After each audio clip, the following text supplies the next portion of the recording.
ನಮಸ್ಕಾರ. ಸದಾನಂದ ಬಾಬ್ನಿ ಯೂಟ್ಯೂಬ್ ವಾಹಿನಿಗೆ ಸ್ವಾಗತ. ಗುಲ್ಬರ್ಗ ಜಿಲ್ಲೆಯ ಒಟ್ಟು 6 ಕೆರೆಗಳಿಗೆ ನೀರು ತುಂಬಿಸಬೇಕಾಗಿತ್ತು. ನೀರು ಇದೆ.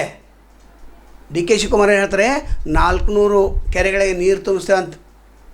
ನಾನು ಕೇಳ್ತಾರೆ ಇಂಥ ಸುಳ್ಳು ಭಾಷೆಗಳನ್ನ ಮೊದಲು ಬಿಟ್ಟುಬಿಡಿ. ಅಲ್ಲಿ 6 ಯೋಜನೆ ಡ್ಯಾಮ್ಗಳಿವೆ, ಏತ ನೀರಾವರಿ ಯೋಜನೆಗಳಿವೆ. ಅದಕ್ಕೆ ಹಣ ಇಲ್ಲ, ಸರಿಯಾಗಿ ಕಾಲುವೆಗೆ ನೀರು ಬರ್ತಾಯಿಲ್ಲ. 78,000 ಎಕರೆಗೆ ನೀರು ಬರಬೇಕಾಗಿತ್ತು. ರೈತರ ಜಮೀನುಗಳಿಗೆ 5,000 ಬಂದಿಲ್ಲ, ಕೇವಲ 500 ಎಕರೆಗೆ ಬಂದಿದೆ. ಅಂದರೆ ಸರ್ಕಾರ 6ನೇ ಗ್ಯಾರಂಟಿ ಅಂತ ಯಾಕೆ ಸುಳ್ಳು ಹೇಳ್ತಾ ಇದ್ದಾರೆ ನೀವು? ನೀರಾವರಿ ಯೋಜನೆ 6ನೇ ಗ್ಯಾರಂಟಿ ಅಂತ. ಮತ್ತು ಖರ್ಗೆ ಅವರ ಬೆನ್ನು ತಟ್ತಾರೆ. ಪ್ರಿಯಾಂಕಾ ಖರ್ಗೆ ಅವರು ಉಸ್ತುವಾರಿ ಏನು ಮಂತ್ರಿ ಇದ್ದಾರೆ ಅಲ್ಲಿದ್ದು ಚಿತ್ತಾಪುರದಲ್ಲಿ ಬೆನ್ನು ತಟ್ತಾರೆ. ನೀವು ಒಳ್ಳೆ ಕೆಲಸ ಮಾಡಿದೆ ಅಂತ ಡಿ ಕೆ ಶಿವಕುಮಾರ್ ಅವರೇ. ಸುಳ್ಳು ಹೇಳೋದನ್ನು ಬಿಡಿ. ಡ್ಯಾಮ್ ಇದೆ, ಕಾಲುವೆಗಳಿವೆ, ಉಪ ಕಾಲುವೆಗಳಿಗೆ ನೀರು ಬರ್ತಾಯಿಲ್ಲ. ನೇರವಾಗಿ ರೈತರಿಗೆ ಜಮೀನುಗಳಿಗೆ ನೀರು ಉಣಿಸ್ತಾ ಇಲ್ಲ. ಅನ್ಸ್ಕಿಲ್ಡ್ ವರ್ಕ್ ಆಗಿ ಅಲ್ಲಿ ಕೆಲಸನ ಆಗ್ತಾಯಿಲ್ಲ, ಯಾವುದೂ ಮುಗಿದಿಲ್ಲ. ಹೀಗಾಗಿ ನೀವೇನು ಹೇಳ್ತೀರಿ? 52,000 ಕೋಟಿ ನಾವು ಪ್ರತಿ ವರ್ಷ ರೈತರಿಗೆ ಖರ್ಚು ಮಾಡ್ತೇವೆ ಅಂತ ಹೇಳ್ತಿದ್ರಿ. ನೀರಾವರಿ ಯೋಜನೆ ಕರೆಕ್ಟ್ ಇದೆ, ಖರ್ಚು ಮಾಡ್ತಾಯಿದ್ರಿ. ಆದರೆ ಇಲ್ಲಿ ಈ ಯೋಜನೆಗಳಿಗೆ, ಏತ ನೀರಾವರಿ ಯೋಜನೆಗಳಿಗೆ ಪೂರ್ಣಗೊಳಿಸಿಲ್ಲ. ಚಿತ್ತಾಪುರದಲ್ಲಿ ಭಾಷಣ ಮಾಡ್ತೀರಿ, ನಾನು ನಿಮ್ಮ ಮನೆಯ ಮೊಮ್ಮಗ ಅಂಥೇಳಿ ಪ್ರಿಯಾಂಕಾ ಖರ್ಗೆ ಅವರೇ. ಆಯಿತು, ಭಾಷಣ ಮಾಡಿ, ಅದ್ರ ಸುಳ್ಳು ಯಾಕೆ ಹೇಳೋದು? ಇಲ್ಲಿ ಭೀಮಾಶಂಕರ ಮುಖ ಏನಿದ್ದಾರೆ, ಭೀಮಾಶೆಟ್ಟಿ ಮುಖ, ರೈತ ಮುಖಂಡರು, ಅವರನ್ನು ಸ್ವಲ್ಪ ಕನ್ಸಲ್ಟ್ ಮಾಡಿ ಅವರಿಂದ ಮಾಹಿತಿಯನ್ನು ಪಡೆದುಕೊಳ್ಳಿ. ಯಾವ್ಯಾವ ನೀರಾವರಿ ಯೋಜನೆಗಳು ಎಲ್ಲೆಲ್ಲಿ ಬಂದು ಮುಟ್ಟಿದೆ ಅಂತ. ಕೇವಲ ಭಾಷೆ ಸಾಕು. ಇಲ್ಲಿ ನೀರು ಮೊದಲು ಭಾಳ ಮಹತ್ವದಿದೆ. ಇಷ್ಟು ನೀರು ಕೊಟ್ಟರೆ ನೀವು ಏನು ಮಾಡುವಂಥ ಜಗತ್ತು ಏನು ಅಗತ್ಯನೇ ಇಲ್ಲ. ಒಟ್ಟಾರೆ ಇಲ್ಲಿ ಭೀಮಾ ಏತ ನೀರಾವರಿ ಯೋಜನೆ ಇದೆ, ಅವರ್ಜ ಇದೆ, ಚುಂಚೋಳಿ ಇದೆ, ಲೋವರ್ ಮುಲ್ಲಾಮರಿ ಇದೆ, ಮತ್ತು ಚಿತ್ತಾಪುರ ಯೋಜನೆ ತಾವು ಭಾಷಣ ಮಾಡಿದರೆ ಅಲ್ಲಿ. ನಂತರ ಗಂಡೂರಿ ನಾಲ ಇದೆ, ನಂತರ ಗುಲ್ಬರ್ಗ ಜಿಲ್ಲೆಯಿಂದ ಬೆಣ್ಣೆತೊರೆ ಇದೆ. ಇಲ್ಲಿ ಕಾರಂಜಿ ಯೋಜನೆ, ಇಲ್ಲಿ ಎಲ್ಲ ಯೋಜನೆಗಳ ಬಗ್ಗೆ ಸಮಗ್ರವಾದಂಥ ಮಾಹಿತಿ ತರಿಸ್ಕೊಳ್ಳಿ ಮೊದಲು. ಆಮೇಲೆ ನೀವು ನೀರಾವರಿ ಬಗ್ಗೆ ಮಾತಾಡಿ. ಏನು ಗೊತ್ತಿರೋಂಗಿಲ್ಲ.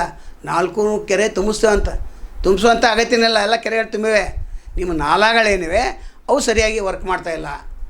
ಅನೇಕ ಯೋಜನೆಗಳು ಈ ರೀತಿ ಕರ್ನಾಟಕ ತುಂಬೆಲ್ಲ ಇವೆ. ಬೆಳಗಾವಿ ಜಿಲ್ಲೆಯಲ್ಲೂ ಕೂಡ ಇವೆ 11 ಏತ ನೀರಾವರಿ ಯೋಜನೆಗಳು. ಸರ್ಕಾರ ಏನು ಮಾಡುವಂತಿಲ್ಲ. ಕೇವಲ ರೈತರಿಗೆ ಈ ಡ್ಯಾಮ್ಗಳಿಂದ ಸರಿಯಾಗಿ ನೀರು ಕೊಟ್ಟರೆ ನೀವು ಏನು ಮಾಡೋದು ಜರುತ್ತಿಲ್ಲ. ನೀವು 6ನೇ ಗ್ಯಾರಂಟಿ ಅಲ್ಲ, ಯಾವುದು ಗ್ಯಾರಂಟಿ 5 ಗ್ಯಾರಂಟಿ ಕೊಡುವಂಥ ಅಗತ್ಯನೇ ಇಲ್ಲ. ಇದು ಪದೇ ಹೇಳ್ತಾ ಇದ್ದಾವೆ. ನೀವು ಭೀಮಾಶೆಟ್ಟಿ ಏನು ಮುಖ ಇದ್ದಾರೆ, ಅವರನ್ನು ಬಿಟ್ಟಾದರೆ ಎಲ್ಲ ಯೋಜನೆಗಳು ಅವ್ರ ಕಡೆ ಇದೆ. ಅವ್ರು ನೀರಾವರಿ ತಜ್ಞರವರು ಏನು ಮಾಡಬೇಕು ಏನು ಮಾಡಬಾರ್ದು ಅಂತ ಹೇಳ್ತಾರೆ. ಅಂಥ ನೀರಾವರಿ ತಜ್ಞರನ್ನು ಬಿಟ್ಟು ಯಾವುದೋ ಒಬ್ಬ ಅಧಿಕಾರಿ ಬರೆದಂಥ ಭಾಷಣವನ್ನು ನೀವು ಓದ್ತಿರಲ್ಲ, ಎಷ್ಟು ಸರಿ ಅದು? ಜನ ಎಲ್ಲ ಚಪ್ಪಾಳೆ ಹೊಡೆದ್ರು 400 ಕೆರೆಗಳಿಗೆ ನೀರು ತುಂಬಿಸು ಅಂತೇಳಿ. ಎಲ್ಲನೇ ಇದೆಯಲ್ಲ, ತುಂಬಿಸೋ ಪ್ರಶ್ನೆ ಬರೋಂಗಿಲ್ಲ. ಅಲ್ಲಿ ಕಾಲುವೆಗಳಿಗೆ ನೀರು ಹರಿಬೇಕಾಗಿದೆ ಸರಿಯಾಗಿ. 78,000 ಎಕರೆಗೆ ನೀರು ಕೊಟ್ಟರೆ ಅಲ್ಲಿ ಏನಾಗ್ಬೋದು? ರೈತರ ಅಭಿವೃದ್ಧಿ ಎಷ್ಟಾಗ್ಬೋದು? ಅದನ್ನು ಮೊದಲು ಮಾಡಿ.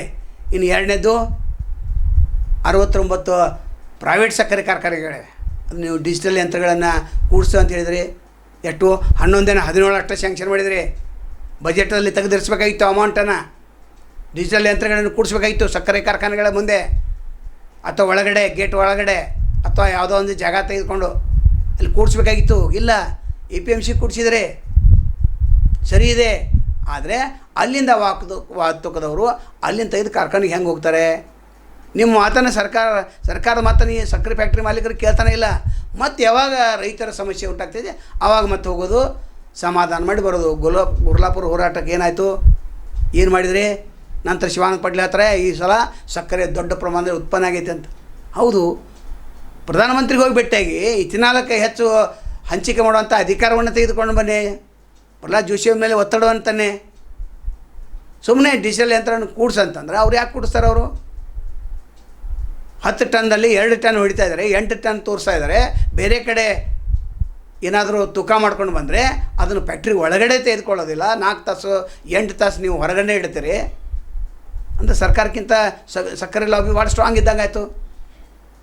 ಒಟ್ಟಾರೆ ಕಾಂಗ್ರೆಸ್ ನಾಯಕರು ಇತ್ತಿತ್ತಲಾಗಿ ಭಾಳ ಸುಳ್ಳನ್ನು ಹೇಳ್ತಾ ಇದ್ದಾರೆ. ಡಿ ಕೆ ಶಿವಕುಮಾರ್ ಕಂಪ್ಲೀಟು ಸುಳ್ಳನ್ನು ಹೇಳ್ತಾ ಇದ್ದಾರೆ.